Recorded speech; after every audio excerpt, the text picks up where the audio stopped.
Yes, sir. It's that time. Time many of us have been waiting for. The WNBA season is here, man. Welcome to the first installment of season previews from the Hoodie and the Headman. It's your boy Bryce. I'm joined by no other than my brother Reek. Tariq. We got we got a special team for this first one, man. We got a new team, new addition to the association, man. The 13th team in the WNBA, the Golden State Valkyries, man. This is exciting for many reasons. We haven't had an expansion team since 2008 with the Atlanta Dream. We haven't really had a new franchise since Dallas Wings rebranded, um, formerly known as the Tulsa Shock, formerly known as the Detroit Shock. Um, so much needed change, much needed addition in the league.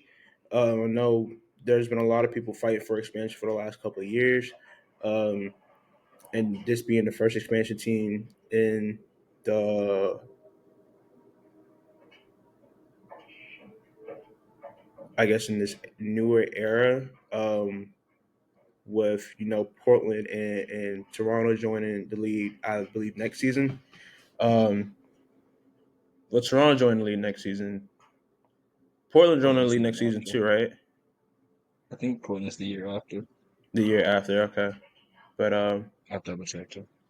yeah. So after they have their full roster with their players that they drafted from the expansion draft at the end of last season. Um, Not at the end of last season. I'm tripping. During the off season. Um, I know they play next year. okay. Yeah. So they have their full roster with players that they drafted from the expansion draft in the off season, uh, along as well as the draft picks and a few free agency pickups. Um, they drafted Uchita, You stay Yochite. Yochite. Okay, they drafted Yuste Yochite with their franchise with the trying to say they drafted Yuste Uchite with their first ever franchise draft pick, going fifth overall. Um, Drafted Cheyenne Sellers and Caitlin Chen in the later rounds, and yeah, this whole team is it's a good mix of young players and veteran talent. Players that can impact the team right away, players that the young players can learn, and this situation is a good situation for their development. As some of these younger players didn't see a lot of time on their former teams, with the rookies, this gives them a good opportunity to make their name as well and be on an organization that has a lot of promise. They're in the city of San Francisco. We all know they're going to be sharing an arena with the Golden State Warriors. Um, we all seen the type of support um, that they've had from the city has given the Warriors over the last 15 years or so, being led by Stephen Curry. Hopefully, we can see some of that same support for the Golden State Valkyries. Obviously, there's going to be winning that's going to help with that. But they sold out of their season tickets for the first year, so that's good. So definitely excited to see what type of atmosphere they bring and what type of um, fan base that they have, and really just a lot. Just excited for this team in their first season. Um, yeah, what are your thoughts on the Golden State Valkyries heading into their first inaugural season as a franchise? I'm excited to see what the fanfare looks like. I'm excited to see what Natalie Nikasi does with the team. Um, is obviously it's her first time being a head coach in the WNBA. She was on the Aces coaching staff. Um, they drafted in the expansion draft. They drafted Eliana Repair, Maria Khan, Veronica Burton, Carly Letty, Timmy Fagbinlay, Kate Martin, Stephanie Talbot, Kayla Thornton, Monique Billings, and Julie Van Loo. They didn't pick a player from the Storm. Um, So they only had 11 players coming out of the draft. Um, they went on to sign Chloe Bibby, Tiffany Hayes, and they were awarded Letitia Meher off of waivers, and they signed Alyssa Cunane to a training camp deal as well. And then they went and signed Kiara Linskins and Janelle Salon. Um, and then they had the WNBA draft where they drafted Eustace Uchite, like you said. They drafted Shy Sellers, Caitlin Chen, and they signed Migne Torre to a rookie contract as well. So a lot of international players. I believe it was 10 international players in total. Um, a lot of international players, some vets mixed with young talent. I'm interested to see how they blend that. Are they going to go more of the vet way? Or are they going to go more of like in the terms of trying to develop the youth and help them progress? Um, they don't. It doesn't feel like they really have someone that they feel like can be the franchise cornerstone, but it feels like they have some players that could be a part of the franchise or be a piece to the franchise cornerstone. So I'm excited to see who they try to or who they are planning on trying to build that around. Um, Now it looks like Yuste Yochite. We don't know exactly when she's coming over. She hasn't come over yet. Mm-hmm. She said she would be prioritizing her national team, which is Lithuania. Um, I saw someone say that there's a chance that she doesn't come over until 2027, but I don't know how credible that was. I'm going to be completely honest. Um, Eurobasket happens in June, so she may stay until Eurobasket and then come over after. Um, there's no real like answer to that. I'm sure Golden State knew that prior to drafting her. If they didn't, that's a mistake on their part. Maria Khan tore her Achilles in January, so she's out for the season. Ileana Ruper is playing in Turkey. She's suspended for prioritization rules. So that's two players that they don't have. Plus Yochite, Janelle Salon, and Cunane are still finishing up overseas, so they're not over yet either. Um, my question is like, there's a lot of guards. So are they going to keep all of those guards and then try to have some of those guards play some wing? Like I feel like a Julie Van Loo can play some wing. Potentially a Kate Martin could play some wing. But they have 8 guards on the thing. They have 6 forwards and then they have 2 centers. So and that's not counting Salon and Cunane.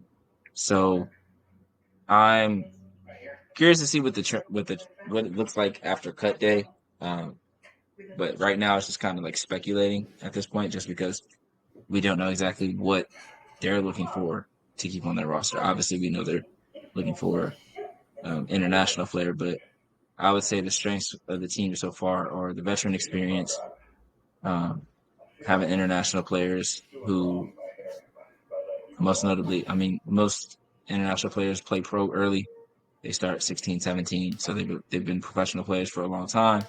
And then you have invested fans. You have fans that want to come to games. They're happy that there's a WNBA team in their city and are going to come out and support and show love every time you'll have a home game. So um, I'm looking for them to try to make sure that they are trying to put the best brand of basketball on the court, trying to be competitive, um, and just make sure those fans know that they all want to be there. The weaknesses I would say is they don't have a real star or like quote unquote all-star talent, and they're likely a few years away. I have to look up the expansion draft rules, like for expansion teams, like can they get the first pick the year after? I feel like there's a 2-3 year gap where they can't get the number one overall pick, but I'll look that up and bring that to the table for the full season preview. Um, but yeah, those are the things that I'm looking for and keeping my eye on as we get closer and closer to cut down day. I would assume that some of these preseason games will tell us what we need to know, but we really don't know until Thursday before opening day. Yeah, like you mentioned, I'm actually interested in seeing. Um, oh my god, here. You mentioned they don't really have a set like core yet, or a set like foundation of who their star is going to be at, or who are they going to play around, play through, whatever. I think that's what makes this team a little interesting because I want to see how that happens throughout this season. I feel like we'll find out within the first month or so, or like you said, maybe through these first couple of preseason games in the first few weeks. Um, but I mean, I think they do have a good group of talent as far as like the vets and the young players go, um, and they got some star potential with some of these players. I mean, we could see a player like a Kate Martin, or we could see a player like a Cheyenne Sellers, um, Kayla Thornton, or just want somebody just be like the early face of this franchise. And I'm just as a fan of the game and a fan of the league, I'm looking forward to seeing how that comes about and how that transpires. Um, I do have a correction I got to make here. I I think I said earlier that the Dallas Wings was the last time we saw a rebrand. I want to say it was the Las Vegas Aces. That was the last time we saw like a new franchise or rebrand or source in the league. But as far as like their ceiling though, I think this team could mess around and be a couple of games outside of the playoffs or be at least competing for like a last spot, maybe depending on how things go. Just on a whim. But I mean, I do expect to see this team try to figure things out for the next couple of seasons, um, and see how long it takes for them to become like a contending team or a serious team in this league. Um, one of the stronger teams in this league. I want to see. I think that's what intrigues me the most about this team is that they're new, and I want to see how they get off the ground, get their footing, and form their foundation as a whole. Um, yeah. Yeah, that's for me. I would say their ceiling is probably still being a lottery team. Just now with the 13th team, that would mean they would be from 10 to 13 instead of 9 to 12. Um, hmm but I just feel like we don't know enough yet to say like, hey, these players are going to be able to do this. Like, we don't know what players are going to translate, what players won't translate. Like, I like what I've seen from Midnight Torre in the research I've done. I like what I've Yeah. seen from Carla Lede when I was doing research for her for the draft last year. hmm But again, we don't really know how that translates once you come over. I really like Xanda Lazzini. Um, they picked her up as well. I don't know if I mentioned that, but I really liked her last year with the Lynx. Obviously, Kate Martin we know really well from playing at Iowa and then playing last year Yeah. with the Aces. Veronica Burton we know really well playing at Yeah. Northwestern, playing with the Sun. So um, Stephanie Talbot, Kayla Thornton, Mo Billings have all played in the league for years and years. Timmy Bentley had a really good year. Was bothered by some injuries, but all in all hmm had a good year. Julie Van Loo played a pretty good rookie season for her last year, I hmm believe, playing for a team that was hampered with injuries, and kind of having to do a little bit more than she probably expected that to do in her first year. Um, so they have talent. It's not for lack of talent. I would just say it's lack of top talent. Like Yeah. each team, almost every team in the WNBA has at least one All Star on it, or All Star Yeah. level talent, or All All star Star level. Yeah. potential talent. Yep. Um, like if you look at obviously the top teams have two or three of the best players, like some of the best players in the league. I mean, literally the top three, like Liberty, Lynx, Aces have the top three players in the league. The Fever have one. She was just first team All WNBA in her first season. They still have Yep. Kelsey Mitchell, Aaliyah Boston. Um, you know, the Sky have Angel Reese. They have Courtney Vandersloot, who's a future Hall of Famer. Camila Cardoso. Like all these hmm teams, the Mercury have AT, Satu, Ka. The Storm have Neka Gumake, Ezzy McGregor, Skylar Diggins, like Gabby Williams. Like all of these teams have so much talent that has been proven and has been all stars or will be all stars in this league. So it's hard to say like without seeing this team play yet, like, hey, they're going to be in conversation for the playoffs or they're going to be in the mix for the playoffs, which they very well could be. Again, I said veteran experience is a strength for them. International experience is a strength as well because again, them being able to play pro from an early age. They are used to playing professional, but the WNBA is a little bit different as we've seen. But I think if they're seeking out European players, I think they're going to try to play a more European style. It would make more sense to do that. Yeah, Again, we don't know exactly what yet because we haven't seen these teams play, or this team play. But um, I would say fans should still be excited. They just shouldn't have super high expectations because I'm sure they don't, no, knowing that they got expansion players or players that weren't protected by their teams, which means the teams that didn't protect them, they felt that that player was expendable. And then the rest of the players that they were picked up were either in the WNBA draft or during free agency. Now, a player like Tiffany Hayes has been all star in the past. So, but that's a player that was a year removed from being retired and then coming back and playing for the Aces. While she played really well as the sixth woman, that's still a player that is on the opposite side of her prime, on the opposite side of her best years of her career. So, you definitely don't want to put too much of a heavy load on her, but I think when you look at the team, I don't think it's a bad team. I just think it's missing one or two top tier talents that could really set it over if everyone is healthy and brings it together correctly in terms of coaching, scheme, defensively, all that stuff. yeah. I think as far as this team goes, I could see a couple different scenarios or situations. I mean, they do have a lot of international players on this team. With that, and them taking that international approach could be something that they do here. Um, I think more so with the vets on this team, like you mentioned, Tiffany Hayes. Um, it just I feel like you got to just build a good locker room in terms of having certain players or just having players of a certain experience level on your team to help the younger players out, like a Veronica Burke, like a Kate Martin, who they've been in the league for a couple of years, but I mean, I feel like hopefully they'll get the shine or the shot to have like a exponential growth in their development while being on this team. Like just turn into a good pro while they're here in Golden State.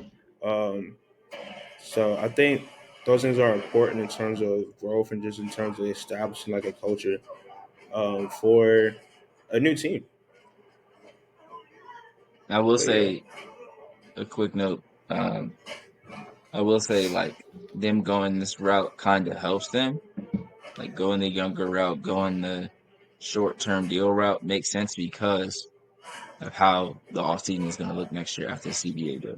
Like 70% of the league are free agents. So if you don't have a lot of money on the books, you don't have a lot of roster or like players that are connected to your roster.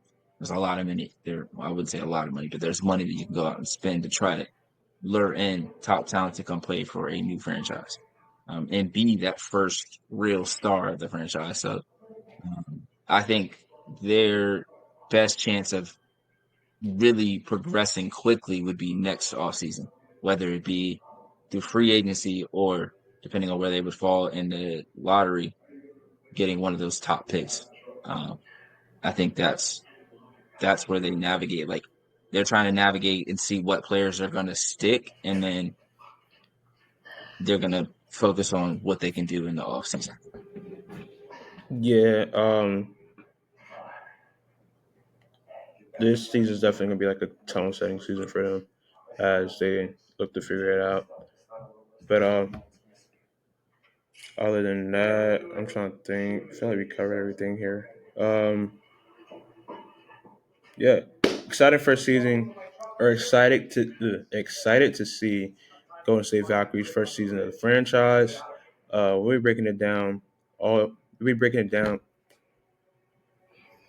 We'll be breaking it all down here on the Hoodie and the Headband Show on the most social media network. So make sure you guys like, comment, subscribe, and stay tuned for the next preview. Appreciate y'all.